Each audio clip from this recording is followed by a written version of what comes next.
স্বরচিত কবিতা পড়ছি। আমি কবি অর্ঘ্য সেন। এই দেশ আকাশ স্বচ্ছন্দে নেমে নীল হাত রাখে, এদেশের চোখে মুখে চুলের উপর একরাশ সোনাঝুরি ফুল হয়ে ঝরে, রম্য কবিতার মতো বুকের উঠোনে। অমন লাবণ্য বুঝি কেড়ে নেবে শীতের হিমানি, কনকনে হাওয়া হয়ে বয়ে যাবে পুষ্পলাবী বনে।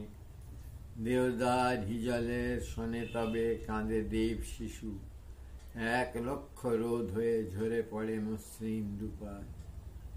অনেক কান্নার জল রূপান্তরে এইখানে নদী, অযুত হারানো হাসি হিরণময় রৌদ্র এইখানে।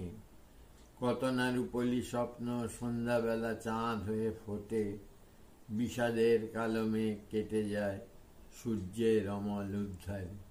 নমস্কার।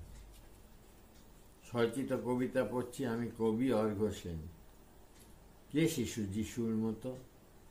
কে শিশু ঘুমাও রাত্রে অন্ধকারে সদর দরজা হাট করে? এত নিশ্চিন্ততা তুমি ঈশ্বরের নিকট পেয়েছ? মাথার ওপর জাগে চৌকিদার চাঁদের লণ্ঠন, ব্যপ্ত আকাশের বুকে তারাদের উদার মুদারা। তোমার আতঙ্ক নেই? এইসব দৃশ্যাবলী তোমার আদুল গায়ে স্পর্শ করে গেল। জানো নাকি এ সময় অতর্কিতে ভয় ডেকে আনে? তুমি নিরুদ্বেগ, তাই আমাদের ভয় ভীতি আকর্ষণ করে না তোমাকে। কোন মেরি জন্ম দিল তোকে? আয় ফিরে আমাদের কাছে, স্ফূর্তিবেল মুখে তোর অপাবৃদ্ধতা ছেয়ে আছে। নমস্কার।